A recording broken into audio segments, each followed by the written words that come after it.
그리스도의 부활의 기쁨이 여러분들의 삶 속에 스며들어서 참된 기쁨의 삶, 참된 평안의 삶이 되시기를 주님의 이름으로 축원합니다.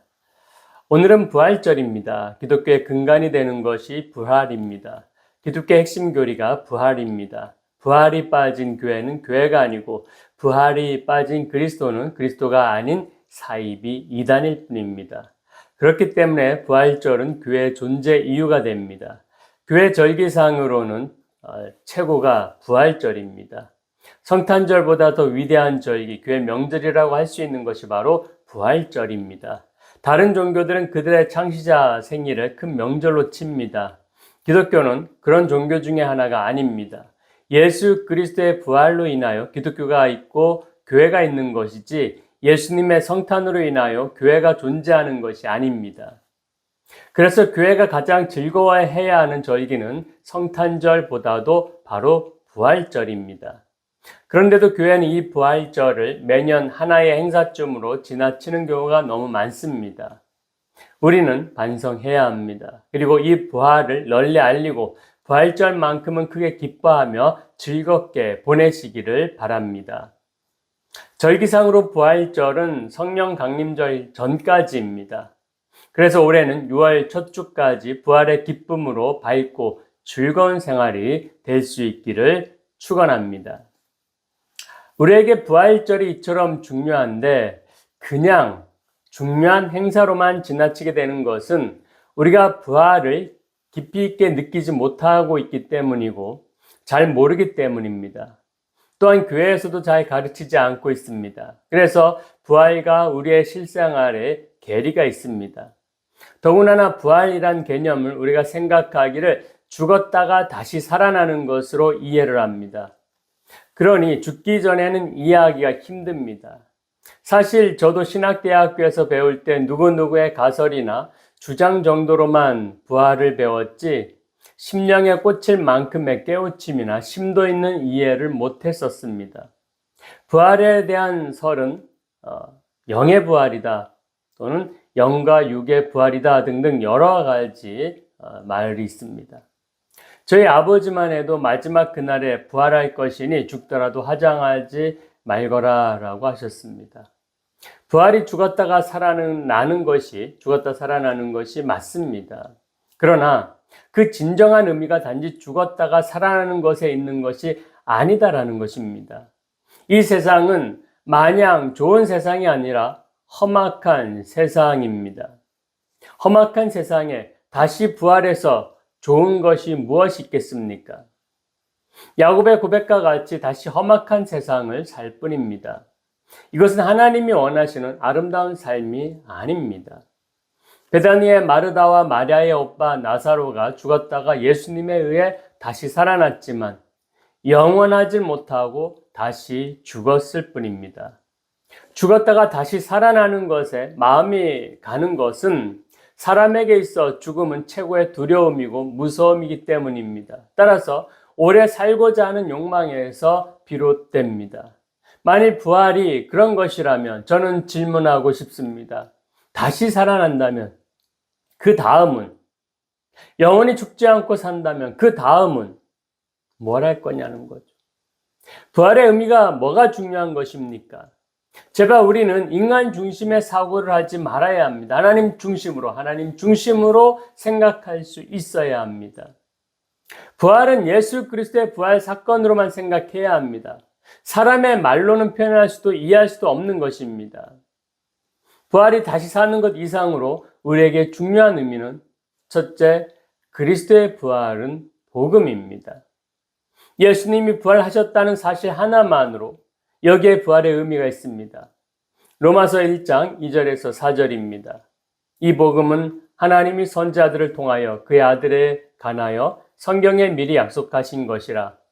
그의 아들에 관하여 말하면 육신으로는 다윗의 혈통에서 나셨고 성결의 영으로는 죽은 자들 가운데서 부활하사 능력으로 하나님의 아들로 선포되셨으니 곧 우리 주 예수 그리스도시니라. 아멘. 복음은 하나님 아들에 관한 것입니다. 죽은 자들 가운데서 부활하사 하나님의 아들로 선포되신 분입니다. 바로 이분이 우리 주, 우리 왕, 우리 임금이 되신 예수 그리스도이시라고 말씀합니다. 이 복음을 모든 민족으로 하여금 믿어 순종케 하려는 것은 이 복음에는 믿는 자에게 구원을 주시는 하나님의 능력이 나타나기 때문입니다. 그 구원의 능력은 유대인에게나 헬라인에게 차별이 없습니다. 이방인에게 차별이 없습니다. 그래서 사도 바울은 이 복음을 부끄러워하지 않고 예수 그리스도의 종으로 부르심을 받아 이 복음을 전하고자 애를 쓴 것입니다. 모든 사람에게 기하고 도움이 되는 것이 있고 심지어 거저 받을 수 있다면 이것을 만나는 사람마다 전하지 않게 될까요? 전하게 될 것입니다. 이 복음이 나타나기 전에는 모든 나라, 모든 시대 백성들이 하나님의 심판 아래에서 사망에 이르러야만 했습니다. 하나님의 율법을 받은 유대인들은 율법을 제대로 지키지 못하고 오히려 범죄했고 이방인들은 우상을 섬기는 범죄를 저질렀습니다. 이렇게 유대인이나 이방인, 즉 모든 사람들이 하나님의 심판 아래 있어야 했었습니다. 그러나 사랑이 많으신 하나님은 이 상황을 그냥 내버려 두실 수가 없었습니다. 그래서 하나뿐인 독생자 예수 그리스도를 십자가 제물로 삼는 해결책을 마련하셨습니다. 그리고 부활로서 죽음을 이기신 왕이 통치하시면 죽음 아래에 있던 모든 사람들은 구원받을 수 있게 되는 것입니다. 그래서 오직 예수 그리스도만이 부활하셨기에 구원의 능력이 있고 사람들은 그리스도만을 왕으로 모실 때 구원이 이루어질 수 있는 것입니다. 이것이 복음이고 이 복음을 전하게 하시는 것입니다. 이 복음이 모든 믿는 자에게 차별이 없이 구원을 주시는 하나님의 능력이 된 까닭은 바로 이 복음에 하나님의 새로운 통치가 나타났기 때문입니다. 이 새로운 통치는 믿음으로 말미암아 의인이 사는 것입니다. 믿는 자에게 구원을 주시는, 믿는 자에게 생명을 주시는 새로운 통치가 나타난 것입니다. 이 새로운 통치가 나타나서 이것을 믿으면 순종케 되어 하나님의 영광을 잃어버렸던 자들이 구원에 이르게 되는 것입니다. 이 새로운 통치는 예수 그리스도의 다스림입니다. 예수 그리스도를 믿어 의롭다함을 얻고 구원을 받는 것임을 믿으십시오. 믿으시기 바랍니다. 예수님을 믿어 의롭다함을 얻어 구원을 받았다고 하는데 그 믿음으로 의롭다함을 얻은 삶은 무엇입니까? 사람들은 이 말씀을 잘 모르고 있습니다. 그저 예수 믿어 천당 갈 수 있다는 자격을 얻었다는 정도로만 알고 있지 의롭다함을 얻은 삶이 무엇인지를 잘 모릅니다. 그래서 마냥 의미 없는 삶의 반복이고 종교 생활하는 정도에 그칩니다. 왜 교회에 나오는지, 왜 예배를 드려야 하는지 잘 모릅니다. 이 다음에 죽어서 천당 간다는 막연한 그런 기대감이나 만약 지옥에 가면 어쩌나 하는 두려움으로 교회를 다니지만 예수님 믿음으로 사는 생명의 능력이 무엇인지 잘 모른다는 것입니다. 그러면 믿음으로 의롭다함을 얻은 그 의로운 삶은 무엇입니까? 로마서 5장 1절입니다. 그러므로 우리가 믿음으로 의롭다 하심을 받았으니 우리 주 예수 그리스도로 말미암아 하나님과 화평을 누리자. 아멘. 아담의 범죄로 말미암아 율법을 지키지 않은 모든 사람은 하나님의 진노 아래 있었습니다. 그러나 이제 예수 그리스도를 믿음으로 의롭다함을 얻은 삶은 바로 하나님과 더불어 누리는 화평의 삶인 것입니다. 더 이상 하나님과 원수 관계에 있지 않고 하나님과 평화하는 관계로 삽니다. 얼마나 아름다운 삶입니까? 아름다운 인생입니까? 참으로 아름다운 삶입니다.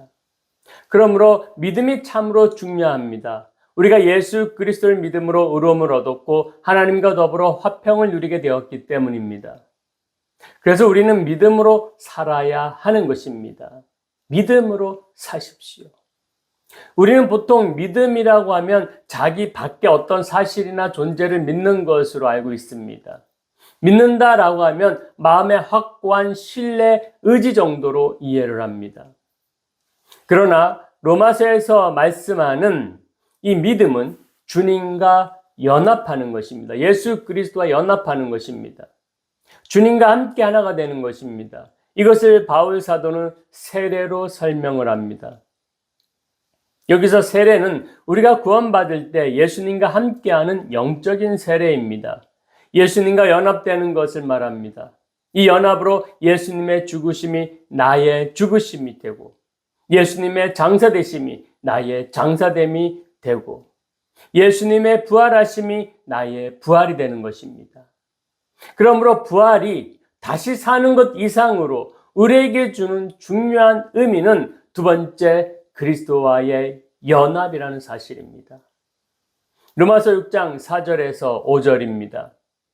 그러므로 우리가 그의 죽으심과 합하여 세례를 받음으로 그와 함께 장사되었나니 이는 아버지의 영광으로 말미암아 그리스도를 죽은 자 가운데서 살리심과 같이 우리로 또한 새 생명 가운데서 행하게 하려 함이라. 만일 우리가 그의 죽으심과 같은 모양으로 연합한 자가 되었으면 또한 그의 부활과 같은 모양으로 연합한 자도 되리라. 아멘. 우리가 믿고 의롭다 하심을 받았다는 것은 예수님과 연합되었다는 것입니다. 예수님이 죽으실 때 나도 죽었고 예수님이 살아나셨을 때 나도 살아나서 이제 나는 새 생명을 가진 자로 살아가는 인생이 되는 것입니다. 이것이 정확히 무슨 말인지 아직 이해하기가 좀 어려울 수도 있습니다. 그래서 로마서 6장 6절에서 7절에서 조금 더 구체적으로 우리에게 알려줍니다. 로마서 6장 6절 7절입니다. 우리가 알거니와 우리의 옛사람이 예수와 함께 십자가에 못 박힌 것은 죄의 몸이 죽어 다시는 우리가 죄에게 종노릇하지 아니하려 함이니 이는 죽은 자가 죄에서 벗어나 의롭다 하심을 얻었음이니라. 아멘. 이 말씀은 연합의 결과를 우리에게 알려줍니다. 예수님의 죽으심과 연합된 우리는 죄에게 종노릇하지 않게 됐다는 거죠. 종노릇할 필요 없습니다. 그리고 예수님의 살아나심과 연합된 우리는 사망이 주장하지 못합니다. 로마서 6장 8절에서 10절입니다. 만일 우리가 그리스도와 함께 죽었으면 또한 그와 함께 살 줄을 믿노니 이는 그리스도께서 죽은 자 가운데서 살아나셨음에 다시 죽지 아니하시고 사망이 다시 그를 주장하지 못할 줄을 알미로다. 그가 죽으심은 죄에 대하여 단번에 죽으시며 그가 살아계심은 하나님께 대하여 살아계심이니. 아멘. 그리스도와 함께 죽은 우리는 또한 그분과 함께 살게 되는 것입니다. 왜 그렇죠? 예수 그리스도와 연합됐기 때문입니다. 그분이 죽었을 때 우리도 죽는 것이고 그분이 다시 살아나셨으면 우리도 다시 살아나는 것입니다. 예수님이 소유한 생명과 같은 생명을 우리도 가지게 되는 것입니다. 죽음으로 끝나지 않은 영원한 생명입니다. 그래서 더 이상 사망이 우리를 어떻게 할 수가 없습니다. 더 이상 사망의 권세가 우리를 주장할 수 없는 것입니다. 우리가 부활하신 예수 그리스도를 믿는 순간 그리스도와 연합이 되어 죄의 지배에서 해방됩니다. 전에는 죄의 욕망이 우리를 지배했었고 우리를 속박했지만 지금도 죄는 여전히 영향력을 가지고 있지만 더 이상 우리에게 명령하지 못하고 어떠한 영향력도 주지 못합니다. 이제 우리는 죄에 대해서 저항할 수 있고 죄와 맞서 싸울 수가 있습니다. 우리가 새 생명을 얻어서 그 가운데 행할 수 있는 자가 되었기 때문입니다. 우리는 예수님과 연합되었기에 죄의 지배에서 벗어나 자유하게 되었습니다. 예수님과 연합된 우리는 자유한 사람이 되는 것입니다. 자유로운 인생을 사는 것입니다. 우리나라는 국방의 의무가 있습니다. 요즘 군대는 편해졌다고 말들 하지만 군대 직접 가는 당사자는 젊은 청년들은 군대에 들어가면 자유가 없다고 생각을 합니다. 명령에 절대 복종해야 하는 곳이 군대이기 때문입니다. 개인의 생각보다 명령이 우선인 곳이 바로 군대입니다. 그런데 시간이 지나서 제대를 하고 나면 어떻습니까? 그 모든 지배에서 벗어납니다. 자유하게 됩니다. 어떤 명령도 따를 이유가 없는 것입니다. 그래서 제대에서 자유를 얻었다라는 것은 더 이상 군대 명령에 적용되지 않는다는 것입니다. 이처럼 다시는 제가 우리에 대해서 무언가를 명령하고 지배할 수가 없습니다. 그래서 우리는 주님과 함께 아름다운 삶을 당당하게 살게 되었던 것입니다. 살 수 있는 것입니다. 살아가는 인생이 되는 것입니다. 자유로운 인생으로, 아름다운 인생으로 살아갈 수 있는 것입니다. 이 사실을 믿고 기억하시기를 바랍니다. 부활이 다시 사는 것 이상으로 우리에게 주는 중요한 의미는 세 번째로 그리스도의 부활은 승리다라는 것입니다. 이제 부활하신 예수 그리스도가 다스리는 왕국은 생명을 주는 나라입니다. 죄와 사망의 법으로 통치하던 옛 나라는 끝났습니다. 생명의 성령의 법으로 통치하는 새 나라가 되었습니다. 그리하여 예수 그리스도의 영이 함께하는 자는 그리스도의 영의 인도함을 받아 삽니다. 그래서 의와 생명의 열매를 맺는 생활을 하게 됩니다. 시내산에서 이스라엘 백성은 율법을 받았습니다. 그들은 율법의 인도함을 받아 가나안 땅에 하나님 나라를 이루며 살았습니다. 그러나 그 나라는 사망을 이기는 나라는 아니었습니다. 하지만 이제 예수 그리스도 안에 있는 백성들은 성령을 받았습니다.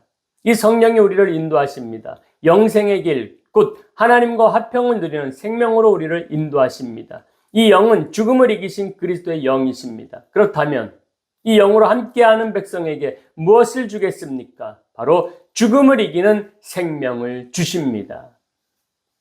그래서 로마서 7장 1절에서 6절에서 보면 재혼한 여인을 예로 들어 설명을 합니다. 이전 남편은 율법 남편으로서 사망을 아내에게 주었습니다. 그러나 새 남편은 복음의 남편이어서 부활의 생명을 줍니다. 이것이 믿음으로 사는 삶입니다. 이전 남편과는 오라 나는 곤고한 사람이로다. 이 사망의 몸에서 누가 나를 건져내려 하고 하는 그러한 신음 속에 살아야만 했습니다. 그러나 새로운 남편과는 남편 아래에서는 죽음을 이긴 화평을 노래하며 살게 되는 것입니다. 이제 죽음의 두려움으로 떨지 않고 죽음을 이기는 생명으로 삽니다. 죄와 사망의 법이 통치하는 나라에서 벗어나 생명의 성령의 법이 통치하는 나라에 속해 사는 것은 더 이상 육신의 일을 생각하지 않고 육신을 따라 쫓아가지 않고 영의 일을 생각하고 영을 쫓아 사는 것입니다. 그 영은 죽음을 이기신 그리스도의 영이십니다. 그 영이 우리 안에 함께 하시는 것입니다. 그러면 우리 죽을 몸도 그의 영으로 말미암아 살게 될 것입니다. 그런데도 여전히 육신의 일만 생각하고 교회에 나와 예배를 드리는 것도 버거워하고 졸기만 하면서 자기 자신은 구원을 얻었다고 하는 자기 확신이 얼마나 쓸데없는 것이겠습니까? 내가 예전에 예수님을 만났었다. 나는 뜨거운 성령 체험을 했었다. 이것이 도대체 뭐 그리 대단합니까? 지금 내가 영의 인도함을 받지 못하고 있다면 아무 소용이 없는 것입니다. 로마서 8장 37절에서 39절입니다. 그러나 이 모든 일에 우리를 사랑하시는 이로 말미암아 우리가 넉넉히 이기느니라.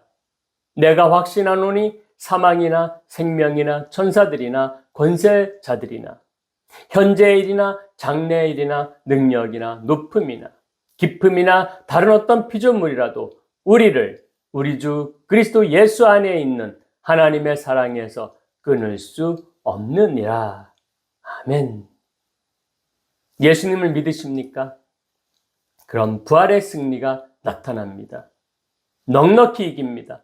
죄를 이깁니다. 고난을 이깁니다. 사망을 이깁니다. 이런 승리가 앞으로 미래에만 나타나는 것이 아니라 예수를 믿고 의롭다함을 얻은 바로 이 순간부터 영원까지 나타나는 것입니다.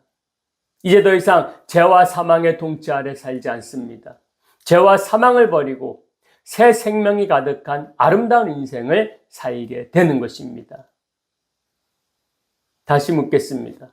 부활의 예수님을 믿으십니까? 그것은 예수님과 연합하여 한 몸으로 사는 것입니다. 그 연합은 그리스도의 영이 우리 안에 거하심으로 나타납니다. 그 영은 육신을 쫓지 않고 영을 쫓아 살게 하고 죄와 사망을 단숨에 이겨버립니다. 그것이 곧 예수를 믿어 의롭다함을 얻은 부활의 생명입니다. 그런데 왜 지는 인생을, 실패한 인생을 살려고 합니까? 정신 차리십시오. 우리는 주님과 함께하는 승리자입니다. 언제 어디에서나 어디를 가든지 아름다운 승리의 인생을 살 수가 있습니다. 우리는 승리할 수 있는 인생입니다. 지지 마시기 바랍니다. 실패하지 마시기 바랍니다. 아름다운 승리의 인생을 살아가시기를 주님의 이름으로 축원합니다. 기도하시겠습니다.